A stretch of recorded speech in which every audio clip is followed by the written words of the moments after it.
The first is the agenda. At the beginning, I will discuss the purpose of the technique and some background and key concepts and how it is designed and some implementation of this technique, and then a use case and or practice and do a summary. So let's get started. First, this is a picture about how different animals look at things, how their vision system, the outcome of their vision system. And we can see that humans have more clear than other kind of animals. And we can see that human vision system can really understand the scenes before them.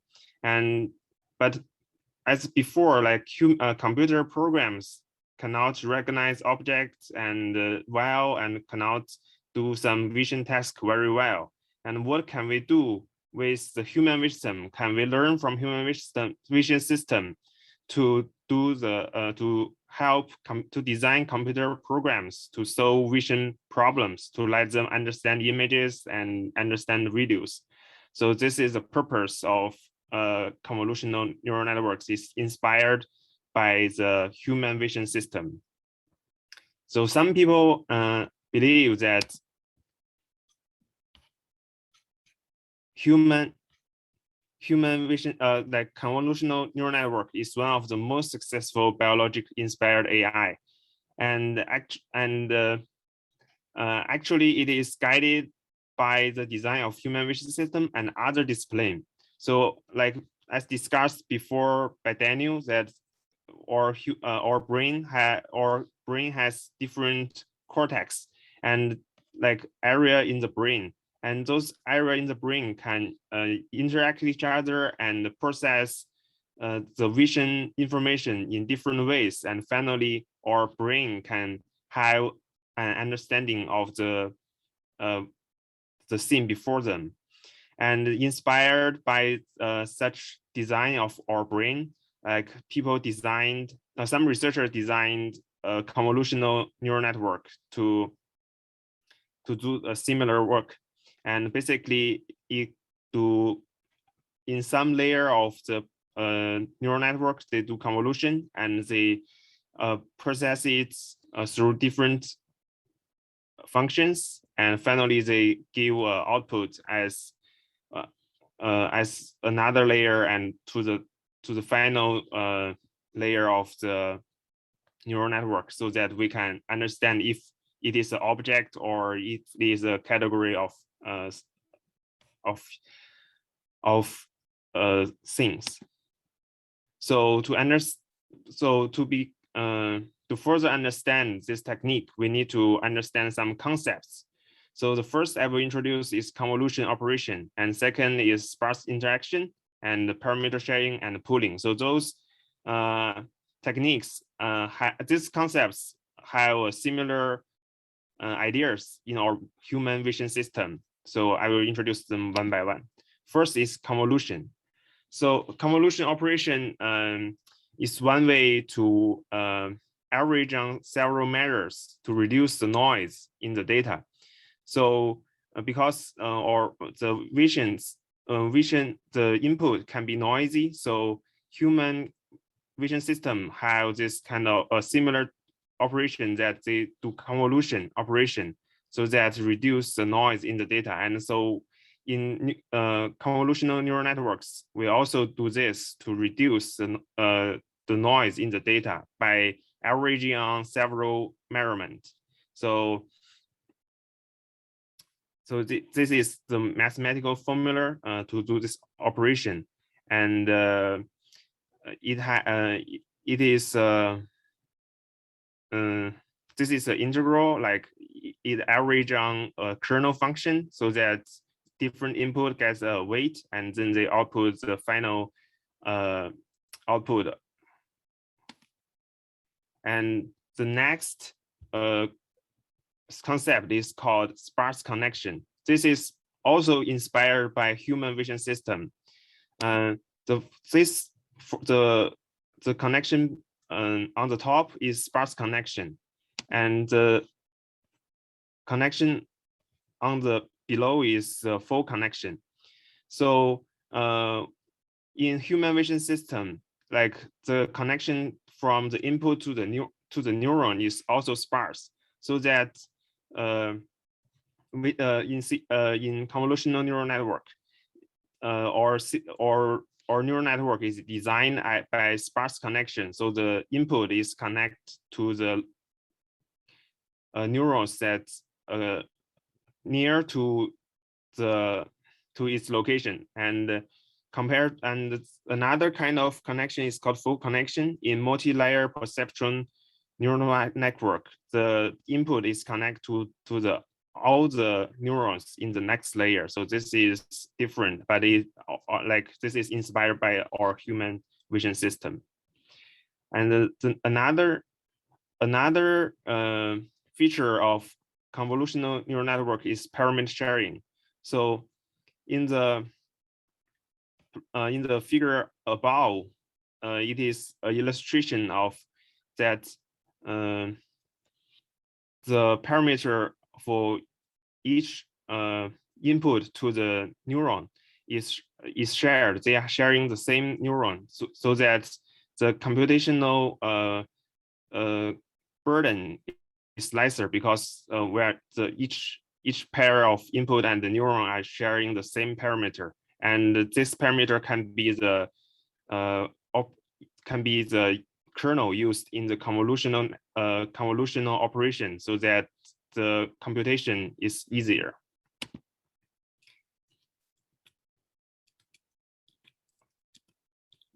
Oh, next is called pooling, the concept in convolutional network. So as I mentioned before, that our human vision system have different functions, have different areas or cortex in their brain, so that they process the information in different ways. One thing they do is that they process the input, and the output is invariant to the small shifts in the input from the previous layer. And this is can be understood as pooling in convolutional neural network. So this is an example. So we can see that we have inputs, for example, in the plot above. So on the top, so we have different inputs, and it seems that there are three different values. And by pooling, this is a statistical analysis, so that the output can be ignorant to some small variance, and can be more similar. Can they take the main message of the input? So it's like we get two different numbers. So we reduced the variant in the and keep the main message of the input. So now, after we understand some key concepts in convolutional neural network, we can take a look at how the neural network is designed. Like this is a plot to show that we have inputs, and then we process to the hidden layers, which consists of neurons, and we give an output. And in convolutional neural networks, hidden layers they need to do several tasks. They need to do convolution. They reduce the noise, and they also do pooling, and they also do pooling to get a summary of the data, or the summary of the input from previous layer. So after we have seen the big picture, and we can take a look at how each neuron is designed. This is also inspired by the human neuron system. So a neuron, they take the input from the left side, and they have a function, and it have an output. So it's similar. So taking this idea, and we can design a function that input several a feature with different value, like with as a vector, and we have an output we put it into a function, and we have output. So it's similar to the neuron, how a neuron work. And So as discussed before, that there are convolutional network is designed to as an analog to human vision system. So it has different stages. So first they do convolution, and they have an nonlinear activation system, like some neurons are nonlinear activation, and they produce another set of feature, and then they put to the pooling, and pooling do a statistical analysis, and they output another set of feature, and they process it and forward it to next layer. And so here we have seen that the big picture, like we have layers and layers and layers of neurons. And one thing I want to mention is that the neurons, how neurons can be connected, and there are some ways to connect neurons. The first one on the top is called local connection, so that the input is connected to the neuron next to it, close to it. And we have convolution, which is used in convolutional network, and it looks similar to the plot on the plot, but we can see that the parameter are sharing. We use parameter sharing in the convolutional network. And the last one on the bottom is full connection. So it is a connection between input and every neuron in the next layer. And actually, there are different ways to do the convolutional network. One is called tilt convolution. The other one is standard convolution.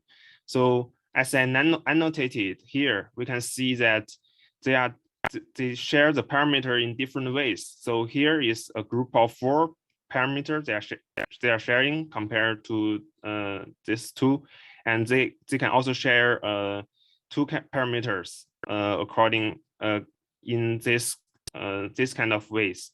So they are different kind of convolution. Now, and after we have seen how convolutional neural network is designed, we maybe want to see how to use it, because we care about if it can solve our problem. So I will introduce 2 kind of packages we can use, and but I don't think I need to go to how the algorithm is designed, but I want to introduce 2 main packages that can be helpful to you. One is TensorFlow and one is PyTorch. And those 2 package have different kind of designs. And first one, the TensorFlow use statistical graph. So it is, you have to design your neural network before you run it. But PyTorch, like you can, take a dynamic graph. So it can be run, like you design and you run it, and you can modify it when you are in progress. Another thing is we need to consider is parallelism, because sometimes if we can parallel the computation, it can be very fast. So for TensorFlow, you have to do you can configure some parameters manually, but for PyTorch, you can put a function like before the neural network, and they can automatically parallelize it for you, so it can be easier. Now we have seen that we have the tool, and we have seen how the network is designed. We might want to see if we can use it to solve our problem. And actually, convolutional network perform well at object recognition and image classification. And this plot is one example we can consider. So in scientific publications, we have many figures. Some are compound, some like this, some are non-compound.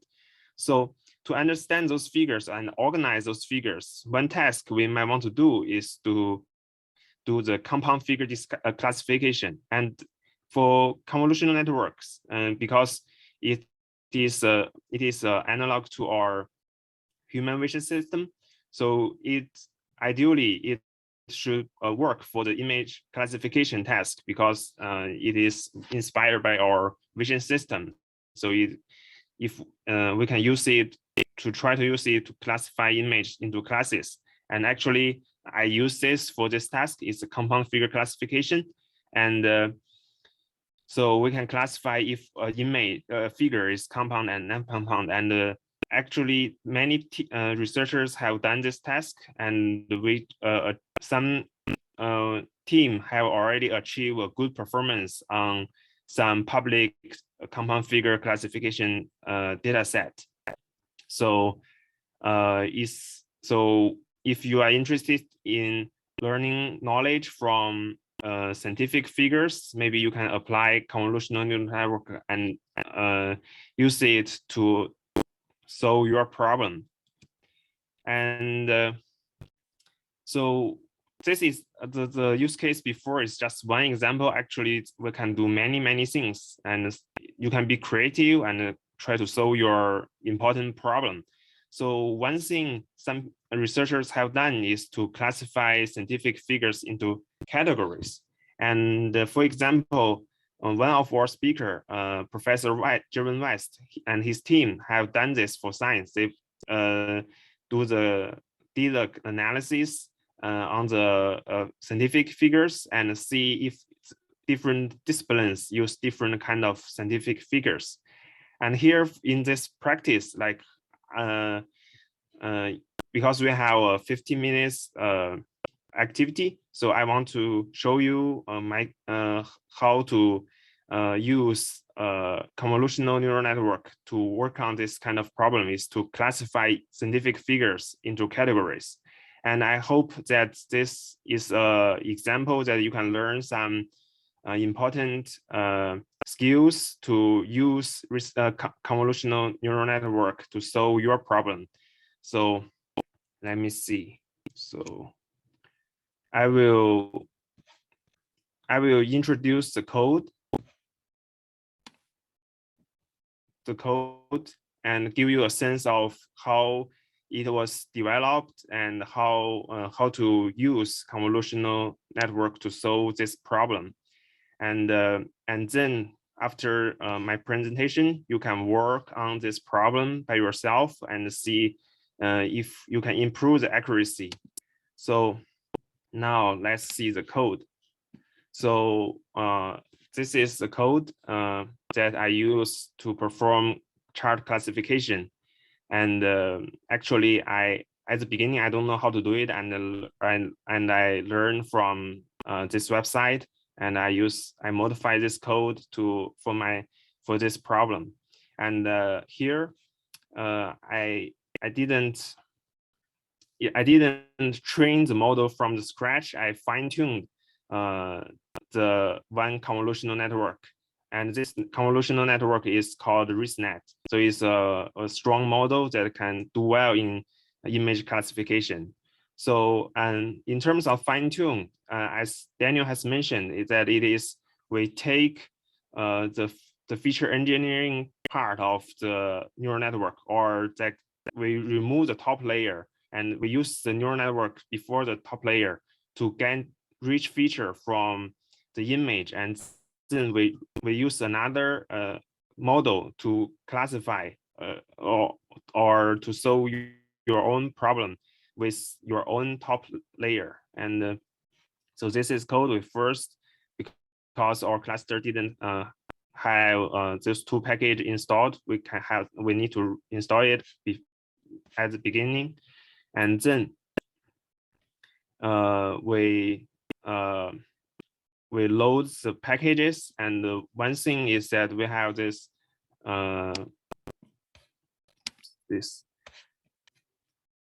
file config. So it specifies some parameters like where the data is located. So all the images is located in this folder, and we split it to training, validation, and test. And then we specify like how many classes we have in the data, and we set the patch size, how much data you feed in one at once, and how many approach you want to train the model, and the learning rate and the initial learning rate. And this is the file you want to, where you want to save it. I just save it as the same directory as the code, and you can modify it for if you want to save it anywhere else, and also change the batch size and the approach. So let me continue back here. So we have we need to import some necessary functions and packages first, and here I use GPU because GPU is faster. This is I'm checking if it is using CPU, and here I check how many images do I have. And one thing here is that we need to load the images, but in neural network, when we use neural networks, we need a lot of data. And in image analysis, we can use a technique. It's called data augmentation. So it can, you put the image, you can rotate it, you can zoom, you can do some shift, so that the image is different, but it's still it's another image, but with the label. So the data, you will get more and more data after you do the data augmentation. So if you can set those parameters. And one thing I didn't do is pre-processing. I want you to try to use pre-processing in data augmentation and see if it can help you. But I think it's a useful technique that you pre-process the image can also improve your performance. So you can try that. And after we set up the data augmentation, and we need to